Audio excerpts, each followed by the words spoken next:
So before we begin, as usual, I would like to just do a little bit of housekeeping and a little bit of an introduction of CBBC. The China-Britain Business Council is the leading organisation helping UK companies grow and develop their business with China. CBBC supports British companies of all sizes and at every stage of market entry with practical in-market assistance, services, industry initiatives, as well as a membership programme offering access, seminars and significant networking. CBBC works closely with UKTI and the FCO and has a strategic partnership with the British Chamber of Commerce in Beijing, providing corporate members with reciprocal membership. Our business-led board and professional team have extensive first-hand experience of doing business in China, and through almost 60 years of engagement, CBBC has built up exceptional connections with government and business across China. CBBC services are delivered through a network of 10 offices in the UK and 13 strategic locations across China. CBBC helps companies to network and learn from China-savvy multinationals and SMEs, to understand the intricacies of doing business in China and to develop sound strategies for expanding in the fast-changing and dynamic marketplace that is modern China. So that's the CBBC. Just to give you a sense of our reach, we have quite a few offices around the UK, 10, and also in China. We now have offices open this week. Our chairman is in China this week to open offices in Changsha and Xi'an. So we're delighted to increase our reach across China and help you to do your business in and with China. Okay, so this is quite an interactive session. What I would like to ask is that if you have any questions, please drop them into the question section just here, all right? We will drop in polls and all sorts of things throughout the session to keep you involved and to keep you interested in what is going on. If I could ask, firstly, please, that you all raise your hand. So I'm just highlighting the section here that says raise your hand. If you could click on the button that says raise your hand, that will just allow me to understand that you can basically see what is going on and you can hear what is going on. Brilliant. So from the system, I can see that lots of people have clicked on that. All right, well, don't want to go on too long myself. What I would like to do now is introduce our speakers.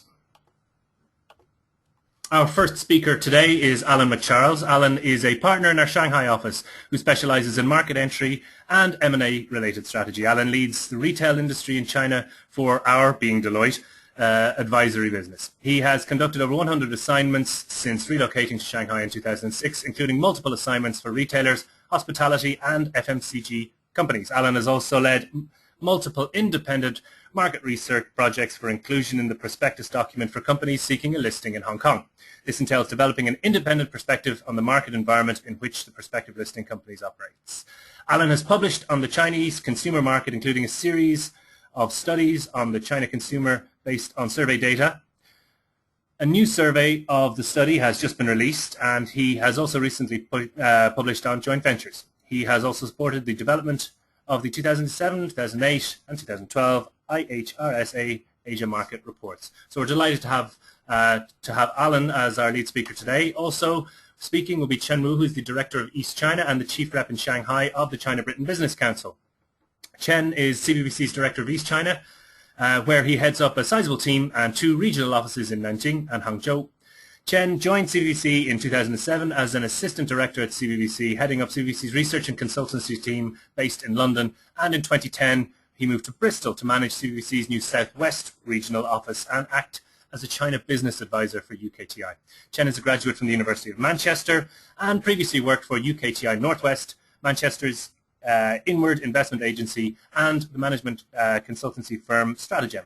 Chen has significant experience in providing China-focused business advisory consultancy and project management service across many sectors. He is also the China lead for the CBBC Consumer Program. So that's the China Consumer Program, of which this is one of the events. All right, I think before we begin, I'd like to start a poll, if I could. I'd like to launch the one I always start with, which is a very simple question. Where are you? As I said, we want to drop polls into this presentation to allow people to interact a little bit more, and also to give our presenters just an understanding of where people are based, and we'll ask different questions about where your business is, how involved you are with China. So please just click on whatever button is relevant for you and then click submit at the very bottom. Okay, I can see that nearly everybody has voted, so I'll close that, and just to give a sense of where everybody is. You can see that 47% UK outside of London and 37% UK London. Ooh, 5% other. I'm always curious to know who the others are and where other is. Please follow up and tell me. All right, great. Okay, let's close that off. I think what I shall do now is just make sure that our speaker, Alan and Chen, are you out there? Hello, good morning. Hello, Chen. Alan, you're there also. Yes, we're sitting side by side, so at some point we may even get some banter going. Oh, terrific, terrific. Okay, well, Alan and Chen are in Shanghai, and we're delighted to have them join today. So what I'd like to do is hand over, I think, Alan, to yourself. I believe you'd like me to launch a poll first and foremost. Is that correct? Sure. Let's start with a couple of questions, and then let's roll into this. Okay, great. So the first question is, how does your company localize, or indeed, how do you plan to localize?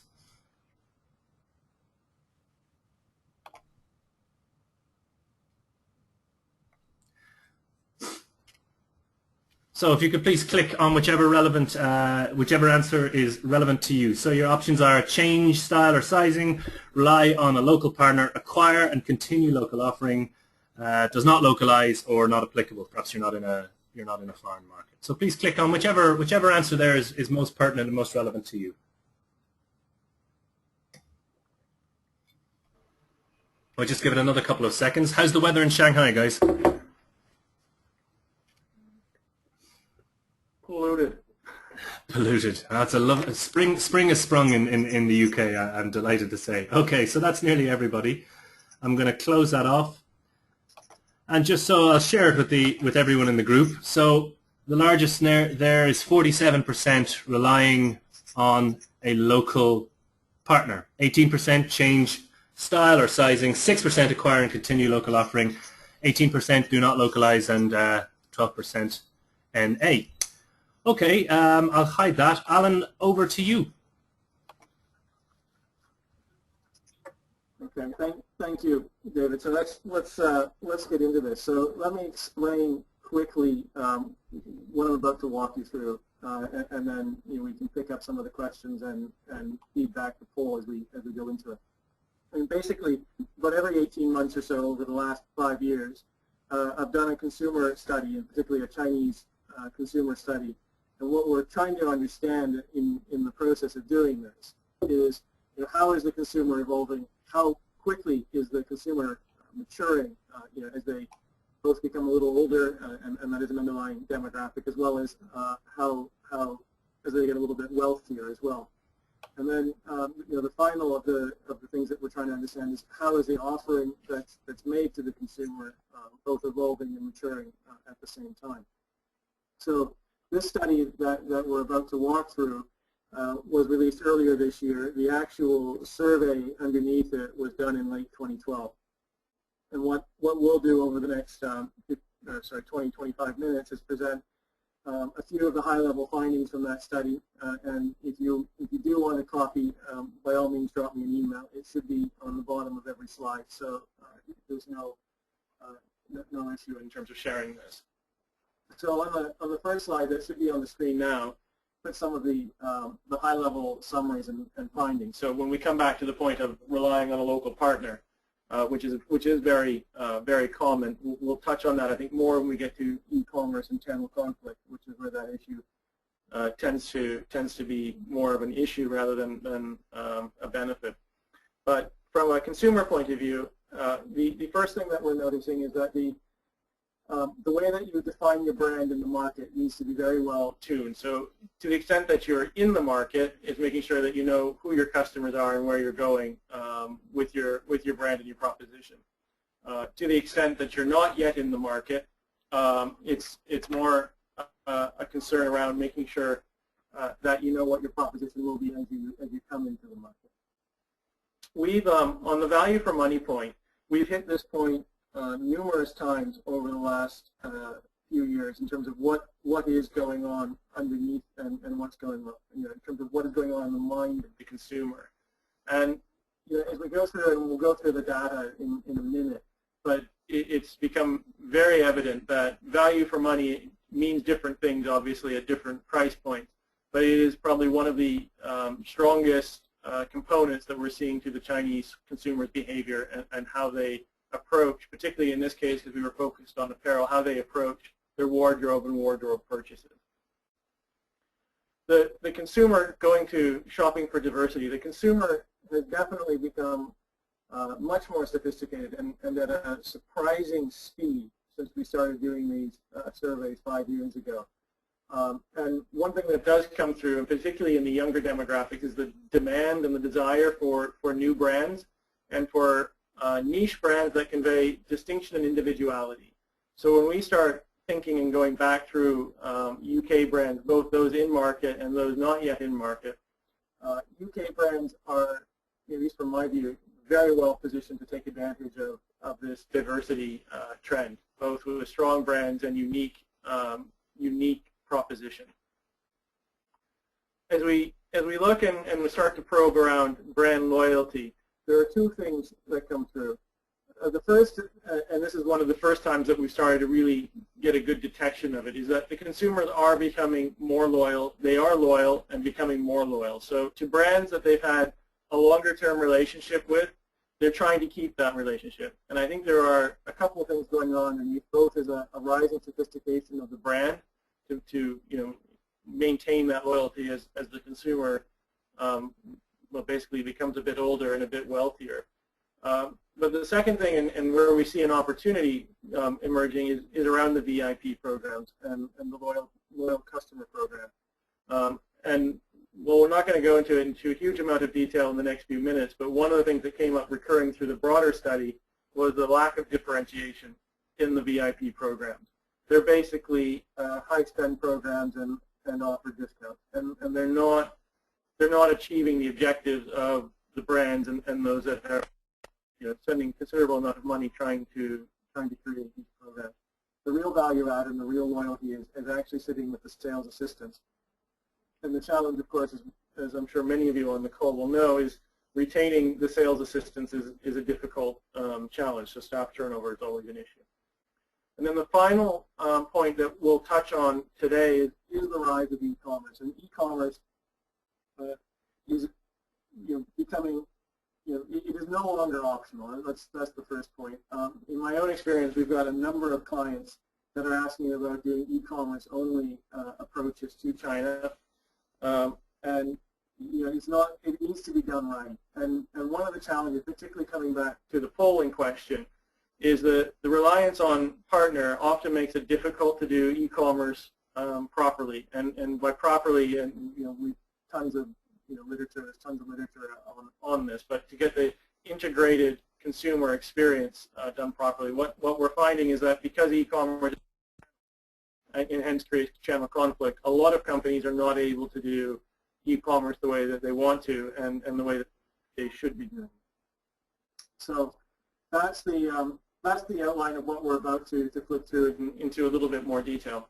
Can I ask that we go to the next slide, Dave?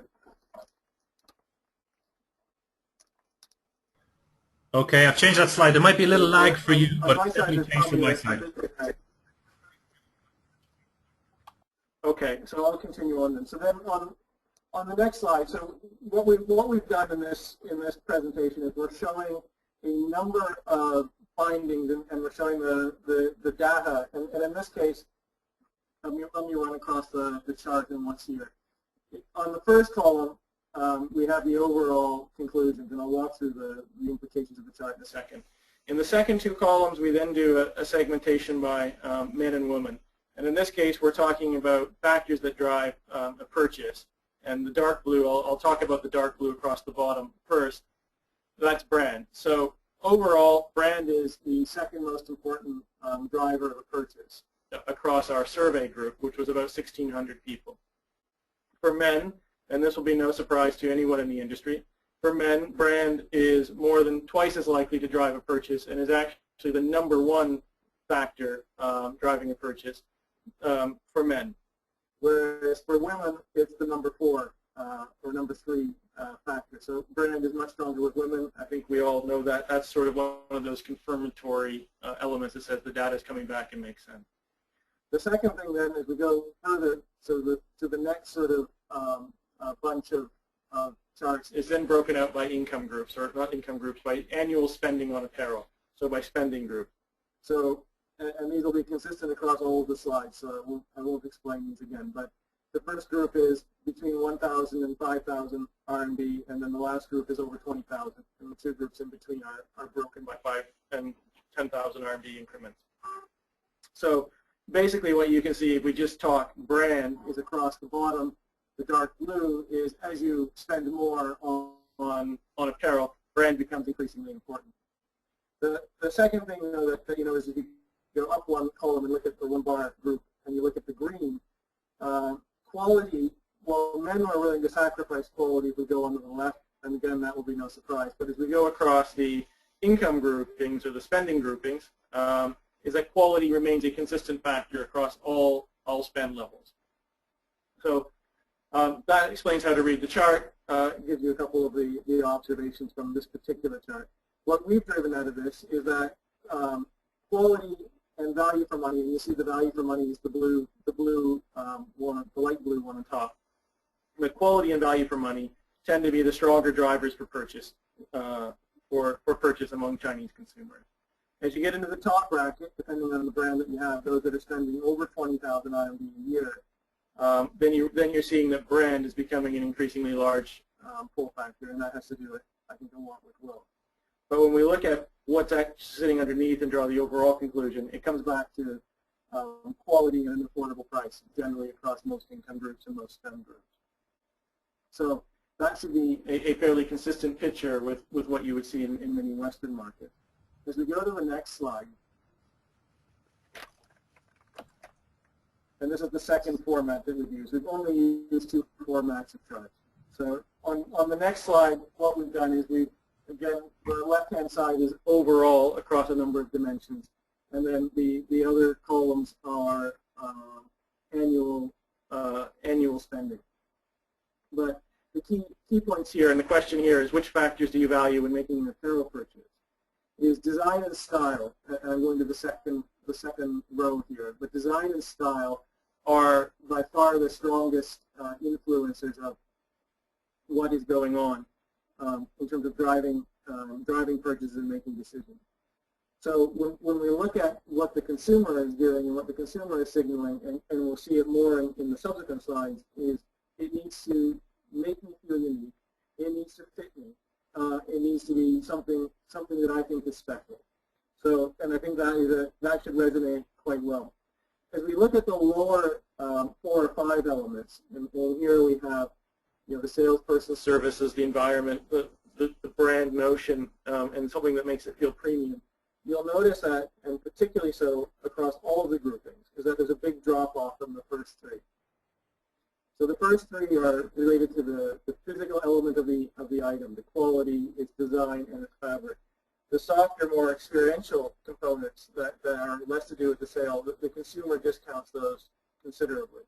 It's not to say that they ignore them. They're definitely important and ranking highly, but they are a step change down over the other factors. So that has significant impact on store design, your VIP programs, and how you treat your customers. But our overall conclusion out of that is, you know, new brands, and particularly foreign brands, it needs to be around the quality of your product, and it needs to be around the design and the style of what you're offering. And to some extent, that may have to deal with how you look at localizing the experience. And the experiential components also help explain the strong presence of e we'll deal with later. If we go over to the next slide. On this slide, what we were able to track is how many different brands, and you know, as I look at this, you know, a lot of this we'll deal with how the question was exactly asked. And I believe this probably underreports the number of brands that actually appeared in the consumer's basket. But there are a number of things that I would comment on. In the last year, generally speaking, younger consumers, without much surprise, buy more brands. So they're more willing to experiment, and they're still trying to find their, you know, what it is that they're going to see as their representative brand. Women, unsurprisingly, particularly given the earlier focus around quality and value for money, and less brand-driven, also experiment and buy considerably more brands than men. And as you spend more on an annual basis, then of course the number of brands that are going in your basket increases. So there's a number of factors that are immediately jumping out of this. A couple of quick observations.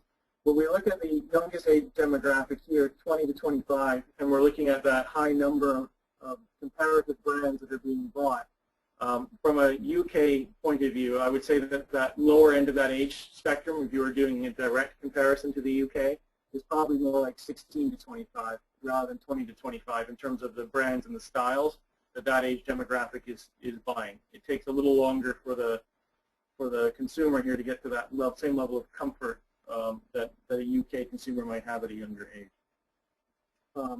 But as we look at that and we look at how your brands, successful brands, they need to convey, as we talked about at the beginning, that distinction and individuality to draw in the younger consumers and hopefully retain their loyalty as they mature.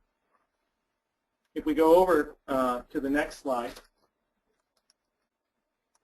and we start saying, well, what is it that is going to drive that brand loyalty that we're looking to secure? This is, in terms of that top row, I think explains probably more than anything else, which is the brand design is what I want. And in response to the question, why do you keep purchasing a particular apparel brand's product? So it's all about relevance. And when we come through the rest of the material here, relevance becomes an increasingly strong theme. So as long as you're able to maintain relevance with your design and your quality proposition, and that has a ton of implications for where you're priced and how you position yourself against competition, but the design and the quality ultimately drives the longer-term loyalty. So on that note, with that driving the loyalty, how does that pay off? If we go over to the next slide. I've got a question here from John, Alan. He asks just, are these brands predominantly from any specific industry? This particular survey is very focused on consumer brands and then more specifically around apparel. Okay, more specific. All right. I would say to everybody out there, if you have any other questions like John's, please drop them into the system and I'll be happy to pass them on. David, were you going to run another survey question, this slide or next slide? I can drop a survey in now, the poll in now if you'd like. Yeah. Sure. This is the largest pain point in your company. Would that be correct, Alan? Sure. So this is a question about what's the biggest pain point in your company and as it moves into the China market. Is it HR, talent issues, sales, local partner, JV management, supply chain, distribution, or other? So please click on whichever. This will just help Alan get an understanding of what kind of speakers there are out there, or sorry, what kind of issues there are out there. So please click on the most relevant for you. Just another couple of seconds. Most people have voted, so please click on whichever one is relevant to you and click the submit button at the bottom. We'll give it another couple of seconds.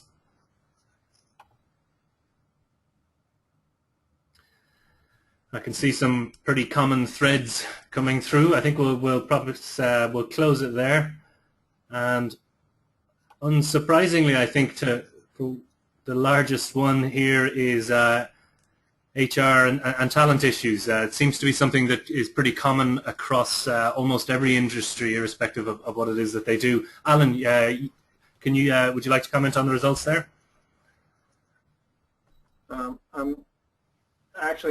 surprised that supply chain distribution wasn't a bit stronger, but HR talent issues, at least for the clients I'm working with, both those that haven't entered the market, finding the right level of talent to drive the operations here, and then of course anyone who's got retail operations will know that the turnover levels are extremely high, and that continues to be an ongoing. I am sort of surprised at how strongly sales featured. Normally sales are not, at least retail-wise, is not the first struggle point. It's usually one of these others that cause the bigger issue. And then impaired sales as opposed to sales being the impaired element of it. All right, fair enough. Well, I'll hide that. I'll put you back onto your presentation. Back over to you, Alan. Okay, so then as we look at what makes brand loyalty pay off, what is the payoff for brand loyalty? What we have here is these are the companies that came up from the survey. So these are unprompted names, and I'll make a couple observations. We've only got, at least in the top 7 or 8, we've only got mass casual and sportswear brands. And for the sportswear brands, there's going to be some very interesting things to watch. Actually, it's already a very interesting segment to be watching, particularly as Li Ning's problems, I presume, are becoming quite public and well known in other markets in terms of the distribution model. But the second thing that I expect is going to play through here is part of the reason why these brands are featuring so highly and the loyalty is pulling through is in the underlying survey that we've run. We've of course surveyed Shanghai and a couple of Tier 1 cities, but then we started moving Tier 2, Tier 3, Tier 4 to understand how that changes across the city tiers. And as you move across the city tiers, of course, sportswear tends to be the predominant offering available in the lower tier cities. They also tend to be those with the most recognizable brands. But as other brands and companies move in and the style ranges increase, I'm expecting that the sportswear brands will continue to feel pressure in its sort of core markets. For a brand that's not here just continues to create more and more opportunity. That suggests increased sophistication and brand penetration is going to change the underlying dynamics for the consumer. However, what you do see here is almost with a couple of switches below, but almost exactly those brands that they spend the most on also tend to be the brands that they have been buying for the longest time. So generally over time, the brand just sort of, as it develops the loyalty and continues to maintain the relevance, it builds up market share with the consumer. So basically, as you know, repeat purchase drives revenue, and driving revenue is about building the relationship and that loyalty component with the consumer. As we go to the next page. Alan, I have a quick question from Simon. He said, could you expand a little bit on the Li Ning issue? I think you mentioned something about Li Ning running into certain problems a few minutes ago, and Simon asked if you could talk a little bit. Sure. A lot of the sportswear brands, what's happening is and it's not just limited to sportswear, but a lot of the brands, they sell X Factor, and they sell off to the distributor. And they don't have the ERP system to be able to see what happens thereafter. And so there's huge amounts of inventory that have been building up in the distribution channel that hasn't necessarily been clearing. And so, over one season, a distributor can probably handle it. As it's built up over multiple seasons, basically you get a collapse in retail price, you get a collapse in sales as the distributor tries to clear it out. In some of the other observations I could make, a couple of these sportswear companies, last time I was in, I think it was 361, they had started offering blue jeans, which is a sign that they're trying to diversify from just being sportswear to mass casual. And then the other challenge for a lot of these operators, particularly the local ones, is they're not clear on the number of points of sale they actually have. And again, it comes back to a distributor management issue. I don't know if that fully answered the question, but hopefully it did. Could we? Yeah, I've just moved it forward a bit. Could we take the next slide? Yeah. Okay. So then the next slide talks to, what are these consumers buying, and what are the brands? And in this case, we started to look at it from a domestic and imported. And you see, this is one of the few spots where the man and the woman actually does not differentiate at all. They're buying same level of domestic and foreign and uncertain brands consistently. The other thing that you'll quickly notice is as the consumers become wealthier, and this is a fantastic trend given the overall behavior in China, as consumers become wealthier and spend more, they're spending considerably more on foreign or imported brands. So there's a wealth, and there's also an availability point. So if we come back to the discussion around the lower tier cities and the sportswear brands, the availability point becomes increasingly important. So on the last sort of grouping on this slide, we pulled out a couple of the cities, so Shanghai in Tier 1 and Luoyang in Tier 3. And you'll see that the percentage of foreign drops considerably from Shanghai to Luoyang. However, I think there's some availability points as well as education points and in addition to sophistication points that are all at play, and those as we see this progress over time, I'm expecting that you'll see that will start to look more and more like a Shanghai rather than remaining increasingly on the domestic side. So while most brands come into the Tier 1 cities, there are considerable opportunities for those that are able to push into a lower tier or a smaller city. If we go over to the next slide,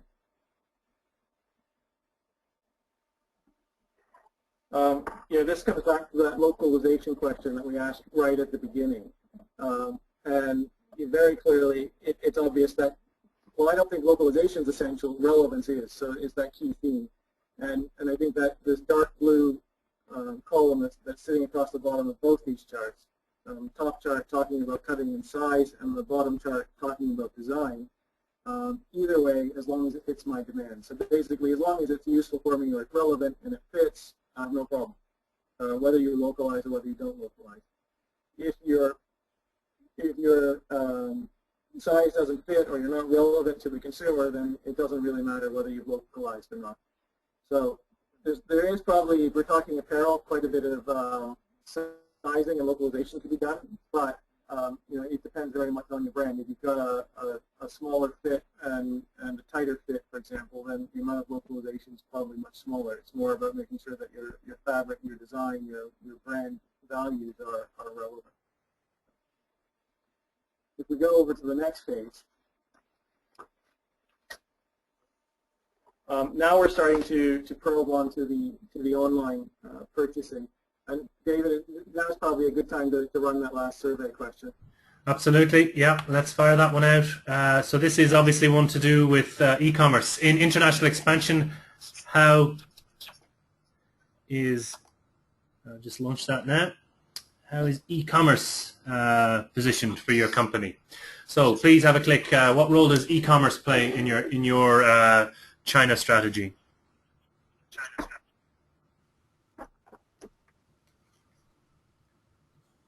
Just give it another couple of seconds. Please click on whichever is the most relevant and pertinent answer for yourself.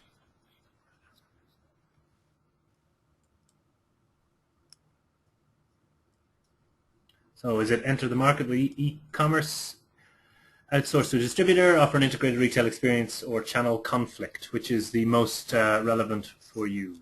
Just give it another few seconds. Please click on whichever one is right and click submit at the bottom. Don't forget submit. Sometimes people forget that. There we go. Okay, I'm going to close that off. Give it another second or two. Anybody else? We're nearly done. That's a minute. That will do. I'll share that. Unfortunately, other is our winner once again. Alan, over to yourself for some comments. I'm waiting for the results, but as they come up, no problem. Here we go. Interesting. I'd love to know what's in other. Send me an email after and tell me what it is that's really causing your e-commerce to struggle. Although I have a couple of guesses that it probably has to do with, a few of the topics that hopefully we'll touch on in the next couple of minutes. All right. I'll close that, and you should have your slide back open ready for you. Okay, so this is the second to last slide for me, and we wanted to make sure that we at least put one slide about e-commerce, particularly given the questions we're getting around Tmall and around entry on an e-commerce only basis and how to deal with fakes and unauthorized product in the online world. But if we look at it from a consumer point of view, and I'll come back to the vendor point of view in a minute. If we look at it from a consumer point of view, the number one age group in terms of highest percentage of spend is the 26 to 30-year-old. I'm sure if we split this by female, we would see that be even a little higher. And basically, this is the working and fashionable crowd. So in the workforce, got a bit of money, looking to be fashionable. And again, when we go to the far right-hand side, women outshop men in terms of percentage of their spend online for apparel. Neither of which surprises me from being in the market. What's probably more relevant is that most brands, and particularly the Western brands, who have been here for a number of years, really struggle to get the integrated e-commerce offering to market. And there's a number of very good reasons for it. They'll have multiple distributors. They can't quite figure out where all the fake online's coming from. They can't tell if it's real or if it's fake. Fake being pure knockoff and being a problem, but a lot of it is actually real product in terms of extra factory run, or if the distributor selling online in a disorganized fashion, which makes it extremely difficult to manage pricing, disposal, in-between disposal, and the store experience. So, and the consumer also is confused by all of this. So none of this helps on the consumer space. But then you have some of the larger operators, and Alibaba with the Tmall being the predominant one, really keen to make sure that the brands go in and open stores, and willing to do a lot of things for those that do open stores, and willing to do a little bit less for those that are not in the stores. So the whole host of very interesting things. But what is overall, and from a consumer point of view coming through, is the consumer is going online. The consumer is increasing percentage, apparel and across all categories basically are going online. And the systems to enable that are improving very quickly. So from our point of view, e-commerce is essential to your strategies and to your execution, and it's about making sure that you're selling the right products at the right time through the right channel. So it's a critical component. So if we go to the last slide before we hand over to Chen, everything that we've taken out of this, if we try to distill it to 4 really simple points, 2 very, very strong do's. One is make sure that you understand the market, and particularly your consumer, very well. And China is a fantastic market to be engaged in and working in at the moment, but it varies massively. The north is very different from the south, the east from the west, the city tiers. There's a lot of nuance to understand, and the regulations and policies that sit underneath there. At the same time, making sure that you've got your business model exactly right, so that your sales come through as you expect. Generally speaking, the advice we give is if you need to take 6 more months to make sure that you're getting your supply chain, your delivery, your controls, particularly your financial controls and inventory controls, sufficiently built up, take the extra 6 months. That's not what's going to kill your sales plan. Not having all that in place is more likely to damage your brand and your reputation, and that will slow your sales down longer over the longer term. On the don't side is the overprice the product. The historical trend coming to China was always take your UK price and move it up by a significant percentage, and there is still an element of that when coming into the market, and a lot of that though is now more to deal with cost increases and taxes. But when we look at the brands that came in early and really increased their prices by a considerable margin, they're really struggling now to get themselves positioned properly against the broader competition set, and it's becoming a limiting factor to the growth. And then on the same side, and on the flip side of the business model, is control your growth at the outset. So over expanding compounds all of the issues if you haven't got the business model right. So take your time, take the extra 6 months. I'm not saying wait 6 years, but once you're here, if something takes 6 months to figure out and get right, take that 6 months. It's time well spent. Okay. David, thanks for that, Alan. Brilliant. All right, we'll move on. I suppose I don't have any questions to drop in at this point. I think we just move across to Chen. Chen, would you like to pick it up? Okay. Well, thank you, Alan. Fascinating insights into the Chinese consumers. I think I'm just going to touch on a bit on the work that we do at CBBC. David just introduced, that we are a leading organization in supporting UK companies to develop and grow their business in China via our extensive network. Day to day, we work with UK firms, particularly small, medium-sized companies, on market entry, either developing market entry strategies, market research to find out the size, if the size is right, if you have the right segmentation, or looking for potential partners in coming to China. And we manage the programs and projects for those British firms. So if David could jump to slide 3, I think the bulk of my presentation will just summarize from our angle on the particular opportunities and challenges in the broader China consumer sector, which is really drawing from the experience we've developed delivering a large number of research and consultancy projects. I think I did a rough calculation this morning. Now we actually delivered nearly 100 research projects across the board for UK firms in food and beverages, fashion apparel and fast-moving consumer goods, luxury and lifestyle products, as well as nursery and personal care. And that from evidentially, that is where UK firms are actually participating in the market. That obviously may differ from a general retail or general consumer's point of view in the Chinese market. For instance, a lot of the larger firms like Louis Vuitton or Burberry's don't use our particular market research for market entry.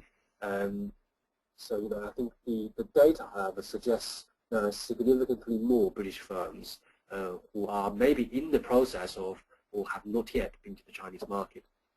On the service side as well, there is increasingly interesting opportunities for British service providers.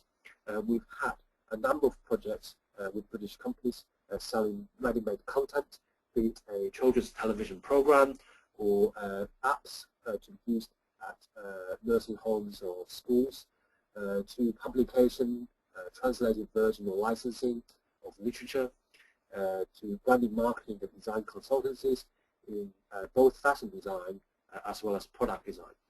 We have a number of agencies who are members of our council, developing businesses in e-commerce, multi-channel marketing and digital marketing agencies in China. Last but not least, we are very active as a business community in China in providing professional services for the international and domestic players in the retail market and consumption market, including property service, logistic arrangement, and legal and financial advisors. So I think still there is a significant opportunity out there in China in general for British retail and British fashion as well as consumer goods. And just give you a few examples lately. Over the last 12 months, we've actually had a good number of projects and UK firms setting up in China. So recent UK projects for the last 18 months, 12 years, including the likes of Ted Baker, Dyson's, we're now working with Jepson, a Hong Kong firm, Holland & Barrett, which is a health food company, Mothercare is now working with Good Baby, via distributorship, and Dalian Wanda as a property partner. We also have Clive Christian, ultra high-end British bespoke luxury company, just opened up in January, with part of my team working on. We also have a significant opportunity to do with the food and drink sector. For 2 years running, we've had a Taste of Britain delegation coming to Shanghai for the food and hospitality trade show. I think the last year's numbers, 52 British firms actually exhibited. And in general, we get significant interest on this particular area. So how do you actually work with those firms? And I'll give you one example, which is a recent project just concluded by our team with a UK firm called Dartington Crystal. They're a company based in the southwest of England, in Torrington. They're the only manufacturer of crystal glass based in the UK. They came to China last year to the Shanghai Interior Design Show in autumn, and we helped Dartington to arrange a series of programs of meetings on top of the market research into what's the sizes of their market, where should they be looking into building partnerships, what particular channel should they be working with, is it wine glasses, is it glassware, is it giftware. And in the end, we've secured a number of really good meetings from which they've developed multiple partners with different range of the product. And secondly, they're now coming back several times to train the Chinese counterparts. And as you can see from the picture, we also assisted them during their presentation with the counterpart. So their product. Okay, sorry, David. I just Chen, you're going on a bit of a meander there. Would you like me to move the slides forward for you? Yes, I assume that's going to be moved on automatically. So if we go to slide 4, you'll see the summary of the sectoral opportunities.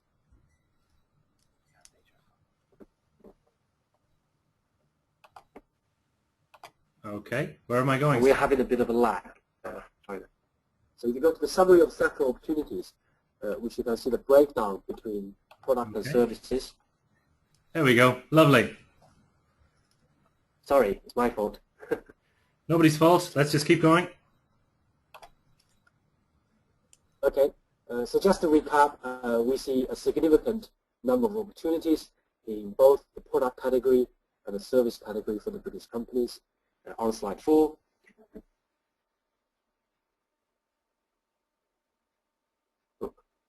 And in terms of the recent projects, significant British entry still to the Chinese market with presence, and that's been shown on the next slide. Really from general retail 3C product, which is electronic consumer goods, to baby and nursery, mother care, to food and drink, from about some of the British groceries and snack food, which will attract a significant interest, as well as general fashion and apparel. Yeah, and I just gave an example of Darlington Crystal, which is a recent customer.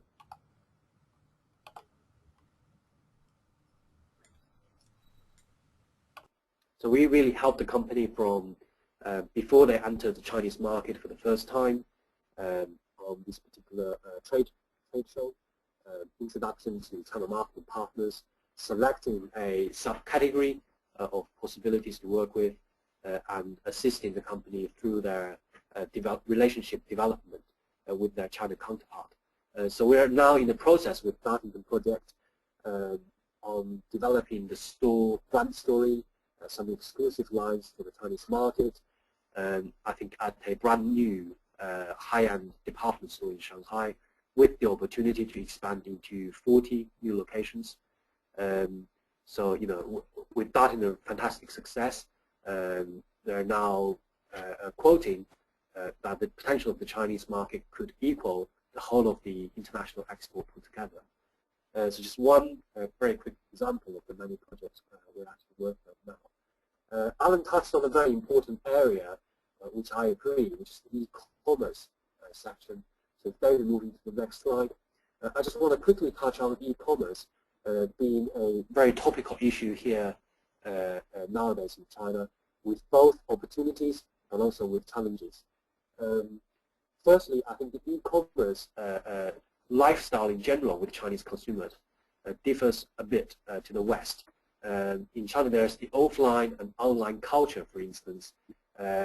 When consumers went online on social media in getting information about their product, they behave rather differently compared to what they used to receive from the mainstream senses.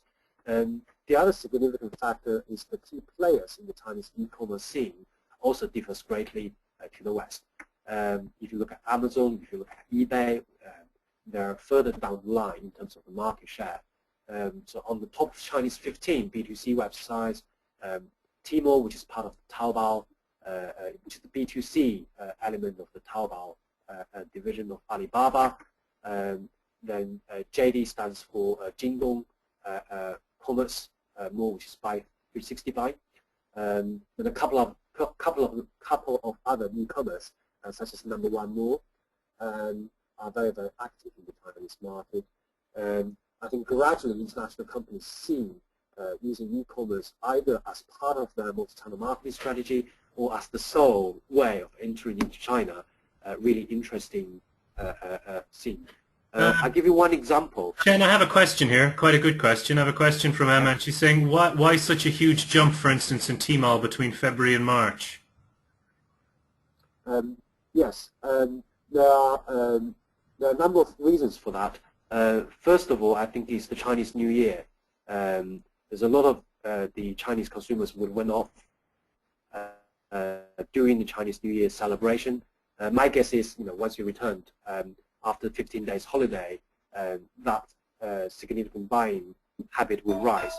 Second point, which is probably more relevant, is companies like Tmall or Taobao actually have strategies in place to create a mini shopping festival or fiesta. The recent success with Tmall and Taobao is they created the festival on the 11th of November.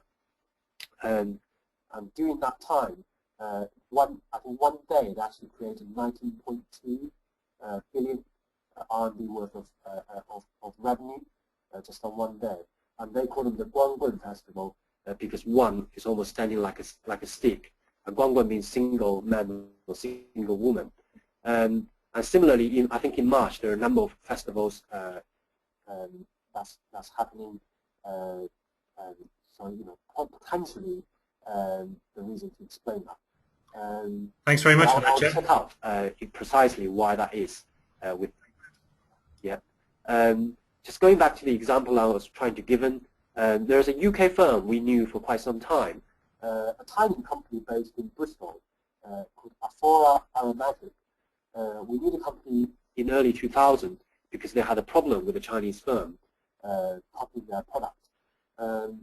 Then we had several dialogues with this particular company, and we actually find they're selling more than £300,000 worth of goods each year just via Tmall and Taobao. The problem and the opportunity is the same thing. The opportunity is there's significant increase of revenue for a very small size of the company in the UK. There's almost like a cult following of their product in China. I just took a picture yesterday from Taobao, and in 1 week, in 4 weeks, they actually sold, I think, more than 5,000 units on Taobao. And Alan touched on the matter earlier on. The problem for the company is you have almost like 30 to 40 independent resellers or distributors purchasing product either directly in the UK, then shipping, exporting indirectly back to China, or shipping to Hong Kong, then coming to China. So you, as a manufacturer, you couldn't have real control over your supplier. The second problem is, and this is not only the problem for this particular firm, I think across the range for many of the personal care products, many companies are still using Taobao because there are no other viable alternatives. You either face the high cost of accessing the local market, animal testing, R&D requirements, labeling, finding the right registration in the market, all takes time and money and the right partners to do. And for particularly smaller sized UK firms, having somebody based in the UK or based in Hong Kong buying your product directly is far more convenient and generate cash flow far more easily. The trade-off is you don't have control over what's happening in China. Nevertheless, I think there are several examples of products and categories like this to demonstrate there are actually a significant demand in China to access foreign branded products. And in fact, we're working now at CBBC with a number of the Chinese B2C websites, including Tmall, including 365 Jingdong Mall, as well as one more, where they all have dedicated buying teams looking into working with foreign brands directly. So if there are any interest, we'll be quite keen to put on the opportunities to relevant UK companies. Just moving on to the next slide. The other interesting trend now we pick up from the market is now not only a very good market for foreign companies considering coming to China, increasingly we see a two-way trend. I think increasingly there are a number of UK firms interested and Chinese firms interested in joint ventures or cross-investment in mergers and acquisition type of activity in order to access the Chinese market. A few recent examples is the acquisition of majority stake from Bright Group or Bright Food based in Shanghai with Weetabix in the UK. The deal was signed last year, the purchase of 60% of Weetabix. And Bright, in order to bring in the product into China, they also bought off two other companies. One company called Diva based in Bordeaux, which is a wine merchant, also a formula milk dairy manufacturer based in Australia. But the sole purpose is actually to use those foreign manufactured source of supply to supply the Chinese market. The other interesting example, if you go back to the picture, is Fosun Group. Fosun Group is a privately owned investment-led company. They just bought off a 10% stake of Foli, which is a fashion appeal brand. But in exchange, they got the right to market their product in the Chinese market. And the third example I'll give is a new member of CBBC, is Bosideng, actually a Chinese company based in Jiangsu. They've just opened up a new flagship store based in Oxford Circus in the UK, selling a very different range of their product in China. In China, they're primarily down jacket. In the UK, I think the mid to high-end, ready-to-wear product range. So I think it's a very interesting area to look into for the future. So just moving on, very much a recap on what Alan just touched on in terms of the key considerations that we would advise for UK companies, as well as the key challenges. I think for companies to come in, understanding China is a huge market, and retail consumption is probably one of the most segmented market as well. So really you need to consider both geographic strategy and diversification to market segmentation. Secondly, depending on the size, ambition, and the resources, there are a number of ways to enter the Chinese market, either by directly setting up or directly exporting, the two extremes, or some middle ground by using indirect representation of distributors and agents. Choosing the right partner is absolutely key, which raises a lot of questions on due diligence, market research, competitive analysis, and that is something we often do for our clients. The key challenges, these I mentioned earlier, I think understanding the regulation and policies. There are some specific issues with China and what you can do and cannot do, even in the retail and distribution channel. For instance, they have a very different set of rules on licensing and franchising, which has had recent changes. Intellectual property right is very important. Make sure you register your product, and that extension comes to cover China as well. Talent HR, Alan already covered. It is the #1 issue for 2 years running for our British Business Survey. Always popped up, last but not least, is the language and cultural issue, integrating Chinese staff with the foreign management team, or make sure the localization is in line with the and that is a recurring issue in our discussions. The last thing I want to touch on is just to say a few words about the CBBC new China Consumer Program. We formally launched a China Consumer Program in March 2013 because we have significant client and members' interest on the increasing opportunity with Chinese consumers. We'd like to set up a working group in the UK and in China to target the following objectives. We'd like to establish a regular dialogue between UK clients and China experts, such as Alan today, sharing our knowledge through webinars and seminars. We have a number of smaller missions planned towards the latter half of the year. We'd like to be able to publish key events and activities in the Chinese market for the benefit of the UK industry. We would like to organize meet the buyers type of events, bringing Chinese delegations to the UK. Last but not least, we'd like to host regular meetings and publications for the benefit of our members. We have actually got quite a busy month to follow up in May and June. Just going to touch on some of the key activities in the next few months that we'll be working on. So you go over to the next slide, David. First activities. Chen, I'm a little conscious of time. We've gone over the hour, so if we could keep it going pretty quickly, that would be great. Thank you. Yeah, I'm going into my last slide, David. So first activity, 7th and 9th of May, we have a small UK delegation to participate in the CO exhibition in Shanghai. Holly Chen, our Beijing-based consultant, will come over to support that group. Secondly, 19th of May, I'll be speaking during the Central China Expo in Zhengzhou on the China-EU Brands Forum. We are now putting together a program for interested UK brands to participate.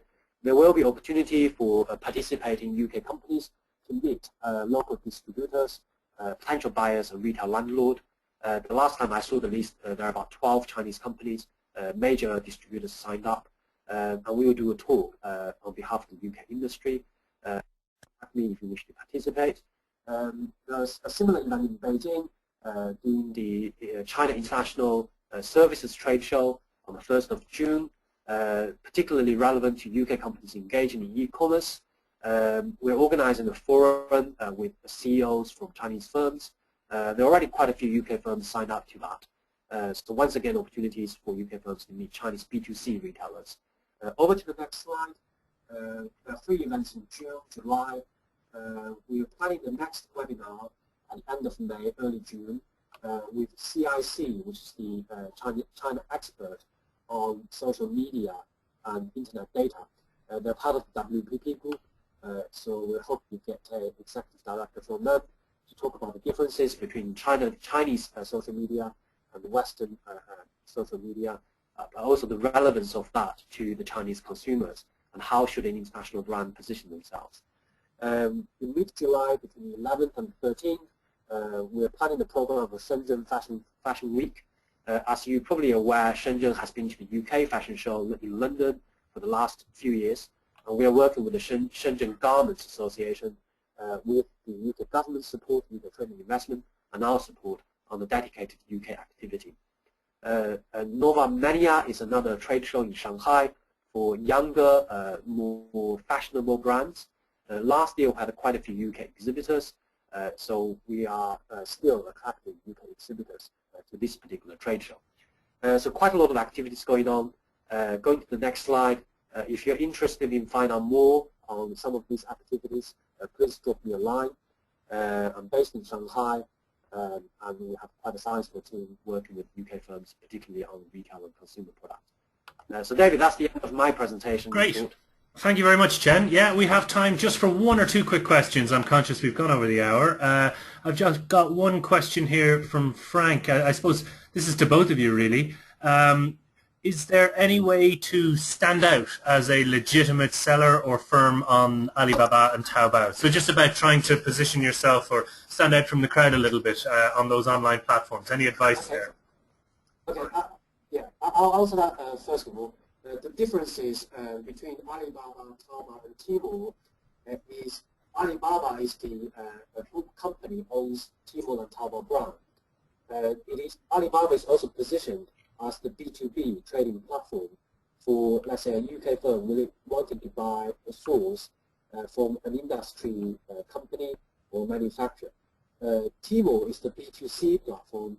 Typically, brands open shops on Tmall are pre-screened legitimate international or Chinese companies. Last but not least, Taobao is the C2C platform online with either private or possibly unverified customer-to-customer sales. So they are slightly positioned differently. But one thing to look to research into the vendor is to contact them asking for a AIC check or business license. This is probably more relevant to Alibaba and to Tmall, but the platform itself provides a certain protection and benefit for the consumers. For instance, they have a paying settlement scheme called Alipay, and the consumers will have protection for 30 days, similar to eBay. So anything you bought via the settlement on Alipay will be secured until you agree that this has been received and you're satisfied with the delivery. Okay, and perhaps how to stand out on those platforms? Well, the classic advice, if you're a legitimate company trying to sell. Alan, you're quite far away from the microphone. If you could get a bit closer. Yeah. So the typical way to stand out is to get rid of the riffraff. So the way you do that is in negotiation with Tmall, you set up a legitimate store and take your time to negotiate with the Tmall guys to make it very clear that you do not want people selling either fake or unauthorized for your product. Tmall or Taobao. And what the Alibaba group will do is, with your assistance, is start to shut down the unauthorized traders. So that's the easiest, most direct way to deal with the unauthorized traders and to make yourself stand out, because you're really the only one. All right, thank you for that. I've got a good question here from Melanie. Any top tips for retailers in the UK who do not plan to open a store in China but are keen to raise brand awareness among business travelers before they come to London? So I guess things like maybe social media, magazine, or where to target. Any thoughts there? Yeah, it's a very good question, and indeed we have a number of UK colleagues working. Could you get a little closer to the microphone again, guys? Hello? Hi, David. Yep. It's a very good question. We already have a number of members who are UK-based shops or outlets servicing Chinese travelers and visitors. I think one of the things we do a lot is at CBBC we have a large number of delegations coming to the UK. I think last year we had something like 250 or more trade leads. So already tapping into our network using our extensive network in China is a great way of marketing yourself. Secondly, we've touched on online media, social media being a great way of climbing over some of the great walls of internet that still exist nowadays. And the third area I think is using some of the existing support organizations in China, such as Visit Britain, the consulates and the embassies, who we work with quite closely, via whom broadcasting your brand. And the fourth area, I think, is also a number of channel marketing partners, such as travel groups or Chinese companies who are engaged in organizing overseas trips. Could be of interest. The likes of Elong or Ctrip are very, very powerful in China as a channel marketing partner as well. All right, thank you for that. One other question. Alan, yeah, you want to comment on that? No, it depends on what you're selling and how you're selling it. But the other option would be, the other consideration is to look at possible partners, so airlines, hotels, places where you're going to touch the Chinese consumer and can get the message about your brand, your proposition, both its legitimacy as well as the right language to the consumer. Okay, I'm going to stop you there. The sound is a little unclear. I think you might be far away from the microphone again. I'm going to throw in one final question. If brand loyalty is very important, what happens when brand loses trust in market? Is it lost forever or easy to regain?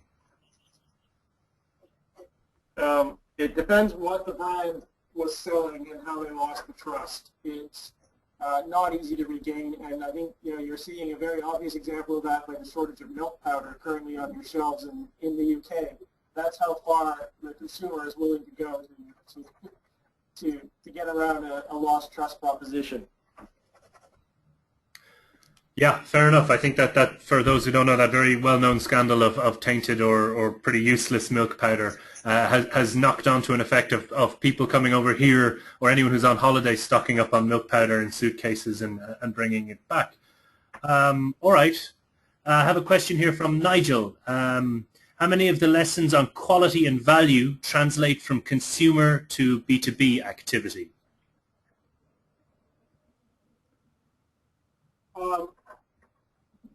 They translate very well. Your consumer is also your businessman. They're not that far removed.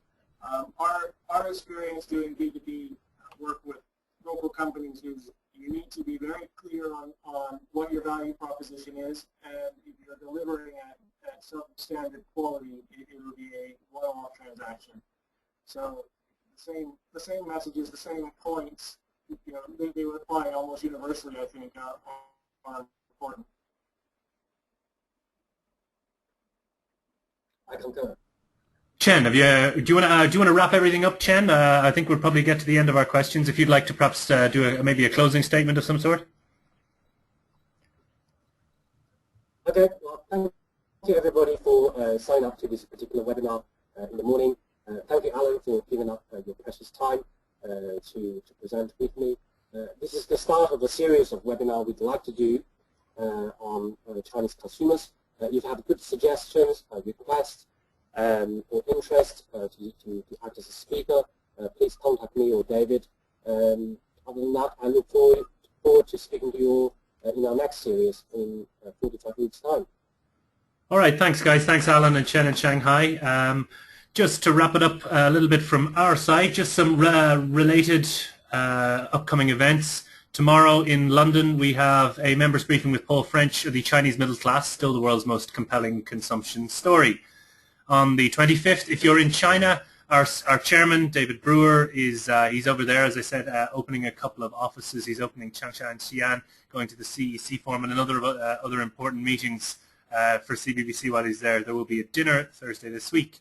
Around the UK, we have some business clinics, one in Lincoln and one in Warminster, and also a CBBC breakfast meeting, how Scottish companies build networks in China, and that's up in Edinburgh. Also then related, I guess, to this topic very much also is the final in our IP webinar series. We've had 4 different webinars on IP-related issues, and the final one is a more general wrap-up of IP enforcement strategies in China. Other than that, all that remains is to say thank you once again to the speakers. We will put the presentation and the recording up on our website as usual. If you have any feedback or suggestions, if there's any topics that you'd like to cover in a webinar, if we missed something today, if you have a question to follow up with, anything of that sort, please feel free to contact me. Other than that, have a great day, everybody, and thank you very much for your time. Bye-bye now.